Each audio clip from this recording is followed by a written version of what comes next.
Okay, so his smoke alarm took out the old battery right here.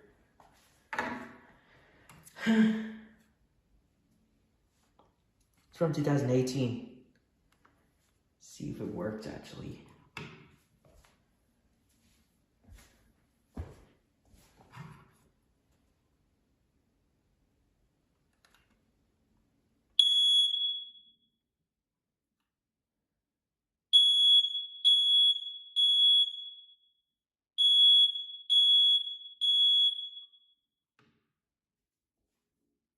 Well, it works with new battery.